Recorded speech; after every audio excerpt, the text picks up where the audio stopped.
امام ابو حنیفہ رضی اللہ تعالی عنہ کا ذکر چل رہا ہے۔ یہاں پہ میں ایک خوبصورت واقعہ اصلاح کے لیے امام ابو حنیفہ کی سیرت سے ذکر کرنا چاہتا ہوں۔ امام ابو حنیفہ رضی اللہ تعالیٰ عنہ کے دور میں کوفے کے اندر بہت سارے گمراہ فرقے پیدا ہو چکے تھے۔ ان میں 3 فرقے سر فہرست تھے۔ ایک فرقہ تھا جو صحابہ اکرام رضوان اللہ تعالیٰ علیہم کے اوپر سب و شتم کرنے کو، گالی دینے کو اپنی عبادت سمجھتا تھا، اپنے ایمان کا حصہ سمجھتا تھا۔ آج بھی ایسے بدعقیدہ بد قسم کے لوگ میں موجود ہیں، ایسے گمراہ لوگ موجود ہیں جو صحابہ اکرام رضوان اللہ تعالیٰ علیہم پر سب و شتم کرنا ضروری سمجھتے ہیں۔ یہ چند دن پہلے آپ نے وہ ٹویٹ بھی دیکھا ہوگا، ایک بدبخت آدمی نے حضرت سیدہ ہندہ رضی اللہ تعالیٰ عنہ کے بارے میں زبان درازی کی ہے۔ ایسی گندی فطرت اور گندی نسل کے لوگ ہر زمانے میں موجود رہے ہیں۔ کوئی صحابہ کا دشمن، کوئی اہل بیت کا دشمن۔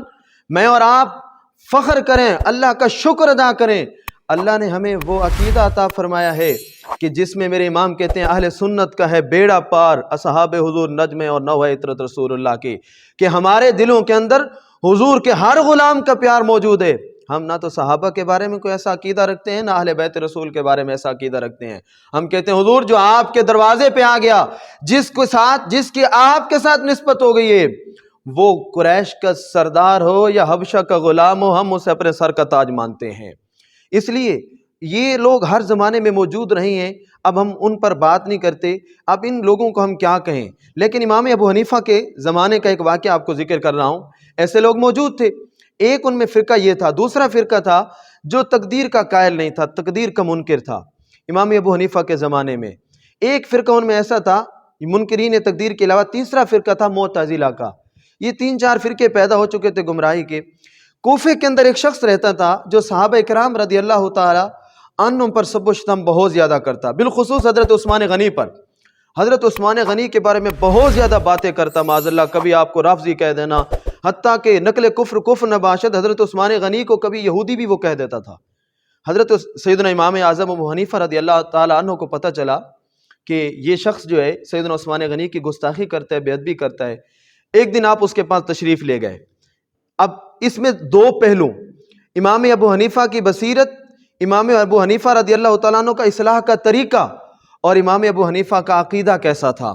امام ابو حنیفہ اس کے پاس تشریف لے جاتے ہیں، دروازہ کھڑکایا، باہر آیا، اس سے پوچھا کہ میں آپ کی بیٹی کے لیے رشتہ لے کر آیا ہوں۔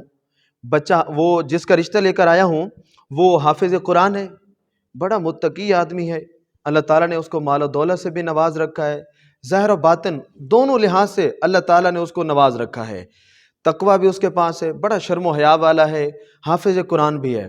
وہ تو جو وہ شخص تھا اس کا چہرہ جو ہے وہ ایسے وہ خوش ہو گیا۔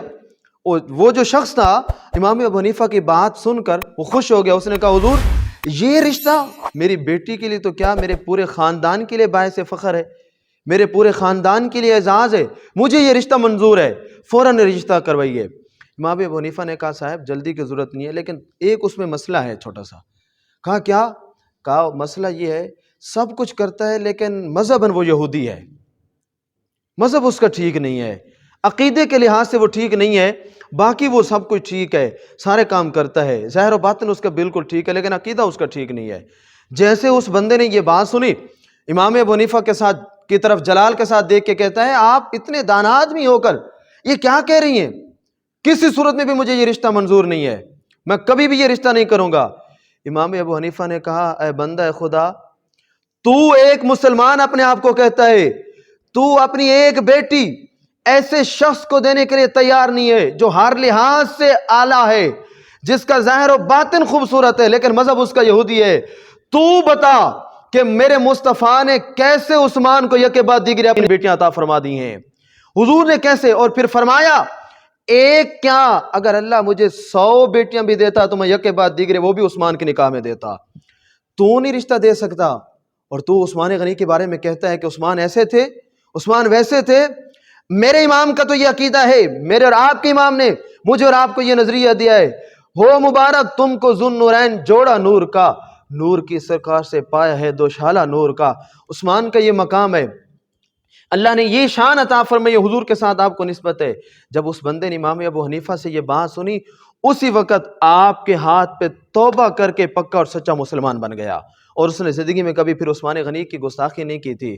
سوچیں وہ لوگ جو کبھی امی عائشہ صدیقہ پر زبان تان دراز کرتے ہیں، کبھی عثمان غنی پر زبان تان دراز کرتے ہیں، کبھی جناب فاروق اعظم رضی اللہ تعالیٰ عنہ پر الزام لگاتے ہیں، نسبت رسول کو ان کو حیا بھی نہیں ہے کہ اللہ کے بندو دیکھو تو صحیح کیسا کیسا ان کا مقام ہے، اللہ کے رسول علیہ الصلوۃ والسلام نے ان کو کیسی کیسی شانیں عطا فرمائی ہیں، اور آج ہمارے پاس تو ایک ایسا سجدہ بھی نہیں ہے جس میں ہم اعتماد کر کے کہہ سکے کہ یہ ہماری بخشش کا سامان ہے۔ میں تو یقین سے کہتا ہوں میرے لیے تو بخشش کا سامان ہی یہی ہے کہ میں حضور کے صحابہ سے بھی محبت کرتا ہوں، حضور کے اہل بیت سے بھی محبت کرتا ہوں۔